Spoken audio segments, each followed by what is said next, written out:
Welcome back to the Save It for Parts channel and beautiful Sandland, Wisconsin, home of our Geodesic Radome, as well as our monorail tunnel system and all kinds of other nonsense. If you have no idea what I'm talking about, check out the prior videos on the Radome, the tunnels, the monorail, and you'll get an idea of why I might be crazy.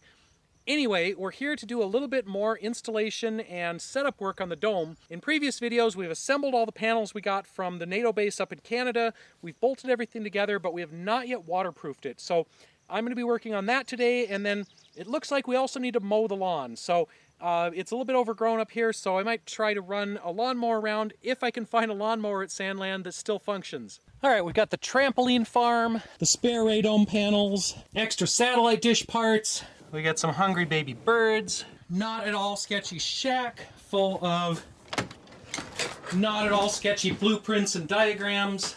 OSHA-approved Treehouse of Doom, semi-abandoned Burger King playland. You know, all the usual stuff that you find at any typical Wisconsin property, but what I'm not finding is a lawnmower, so I think we're gonna have to live with the overgrown grass up here, just for today anyway.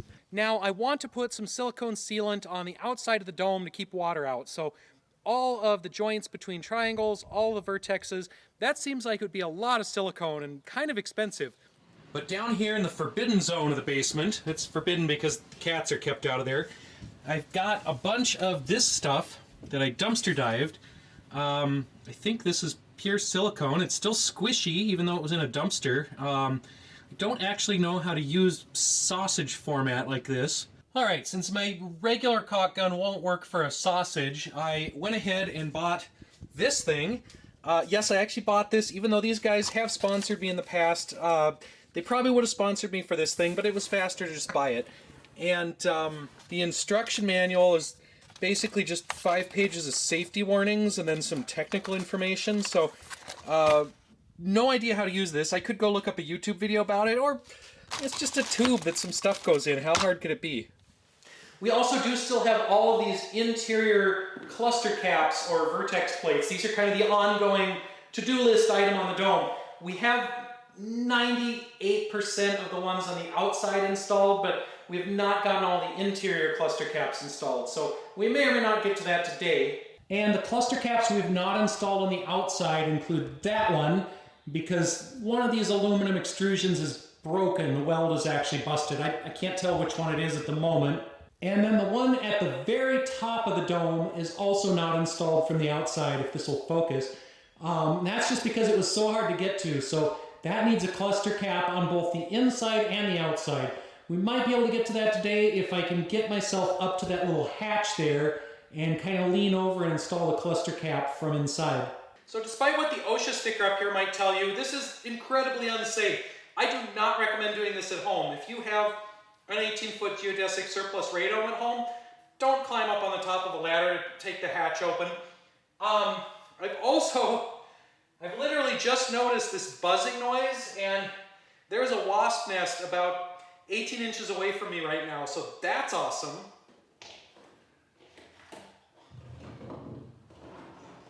And the cluster cap for the top is this special one with the wires through it, because there's supposed to be an aircraft warning light up there. If this was up on a real tower, in a real installation, we'd have electrical up to the very top of the dome. It is really hard to point in here. We would have electrical up to the very top of the dome. We'd have an aircraft warning light on there. I don't have an aircraft warning light at the moment, but I think I'm still going to put the through-hull fitting on the top with the wires through it. So if we want to do a light in the future, we've got that option. This is 100% not OSHA approved. Do not do this at home. Whoa! It's a good thing I brought extra bolts up because I just dropped one.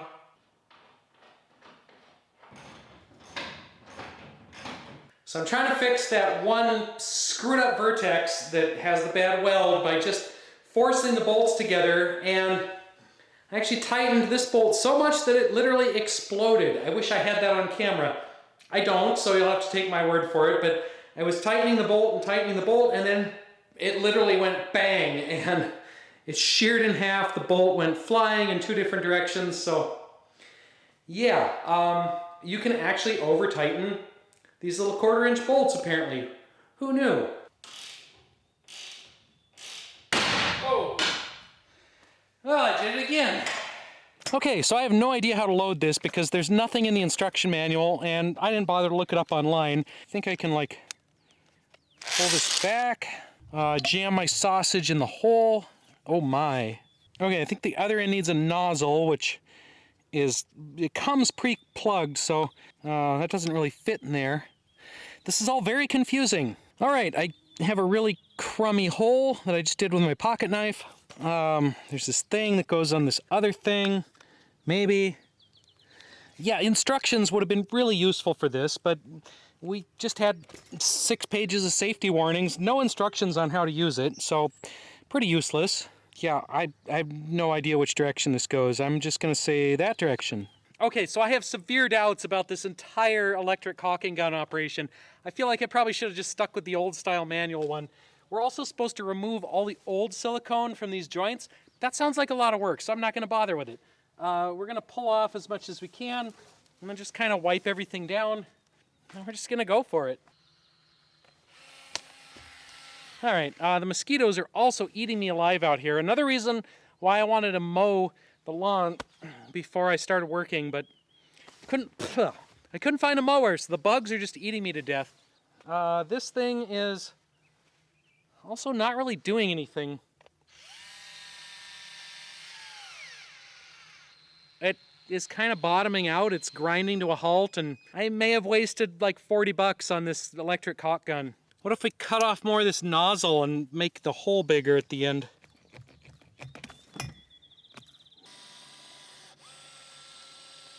That's perhaps too much, so we're going to crank it back down to 1 bar. So in addition to all the silicone and whatnot, the manual says to put these plastic cover plates over all of our vertexes, presumably with the little drain hole here at the bottom. All right, well, this is kind of a nightmare. It's just sticky silicone on every surface and all over my hands and my pants and my face, and just everything is terrible. I also don't think this is going to stay on here. It's just slowly falling off. There's nothing that actually holds the plastic cover in place other than all the silicone. And they call Wisconsin the Badger State. This is the first time I have actually seen a badger in real life. And I think that's a badger. All right, it's another day. We're out here again at the Geodesic Dome to do some more waterproofing. So we're going to continue putting silicone caulk on all of the vertices, all of the joints. We've got the entire box of that silicone caulk that I got from a dumpster. We have the fancy electric caulking gun to apply the stuff. We have a cooler full of food and water. It's going to be a hot day here, so I want to get this done as early as possible. It's still early morning. I came out to Sandland, the earliest I ever have, to get a nice good start on this. And I'm literally just remembering that the one and only battery for the electric caulk gun is still sitting on my workbench at home. That's in over an hour away. We're out here at Sandland again. We're back at the Geodesic Dome, and this time I've remembered the battery for my tool, so we can apply silicone all over the outside of this. And the wasps are getting worse and worse in here. We're gonna have to knock this nest down or blast it with something. I also have a couple fun stickers to add to the radome. These are from the Open Skies project. They are a group that bought a former radar base up in Michigan, and they used to have some radar domes like the ones here, but they don't currently have one. They'd like to get a geodesic dome, so if anyone out there knows of a really big one for sale, like 50 feet in diameter, these guys would be interested.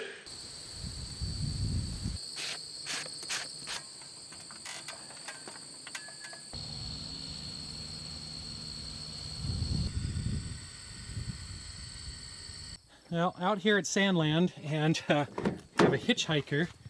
Hey, what are you doing? What are you doing? Little stray cat here wants to jump in the car. I have enough cats at home. I don't need another one, although he's awfully cute. Probably a neighbor's farm cat. He's just very friendly, and it keeps trying to steal my lunch. Quit. Quit. No, let go. Quit it. That's my lunch. So I'm about to head out to Sandland to do some more caulking work on the dome, and I went to grab the electric caulking gun here, and the mice have completely eaten the instruction manual. All right, we're back out at Sandland. We're out at the dome. It is midday. It has taken me way longer than I wanted to get out here, and it is almost to November. So this project of waterproofing the dome is really dragging out. I've been out here a number of times this summer, but it always seems to have other projects to do there are always other maintenance tasks to do, and that's kind of par for the course for an off-grid property, or really any property. There's always stuff to do, and it's never the stuff you want to do. We have definitely had raccoons snooping around in here. They have knocked over all of our buckets of stuff that we were organizing. They have found a paper towel, pulled it out and shredded it. So that's fantastic. Possibly on the plus side, the one wasp nest up there looks kind of dead.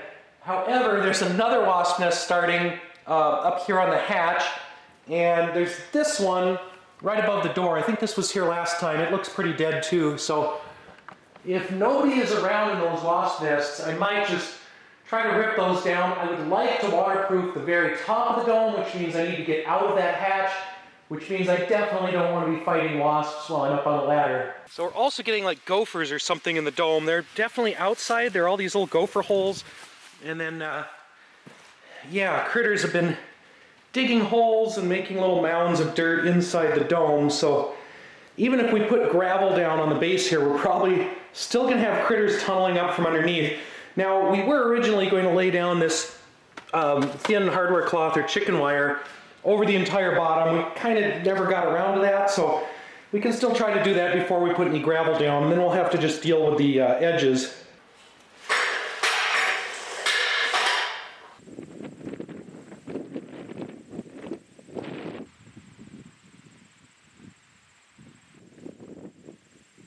Alright, it's been another long day. I'm still nowhere near done with the waterproofing on this thing. I have siliconed maybe half of it by this point after 3 trips out here. It just takes so long to get the silicone on all of those seams. Camera battery died too, so I don't know if we've got any other footage of me siliconing stuff. Did you know you could buy weather balloons on Amazon and they'll ship overnight? Look at the fantastic translation on this too. No, I'm not starting a high altitude mesh node yet, but I do have an idea for this.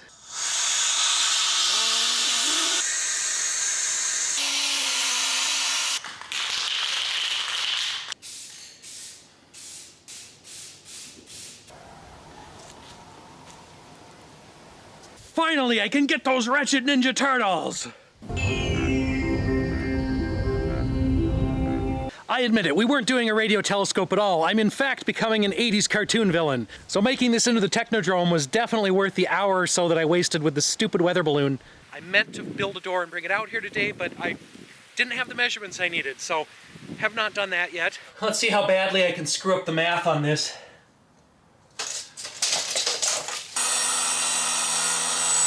Alright, I'm out here at the dome again, and I've got my door panels. These seem a little smaller than I expected. I definitely left some slop on the edges so that I wouldn't have a fitting issue, but I think I left too much slop. There's like an inch of gap on one side, so yeah, I might have screwed up the measurements on that a little bit. I'm gonna go ahead and put these on and just see what it looks like.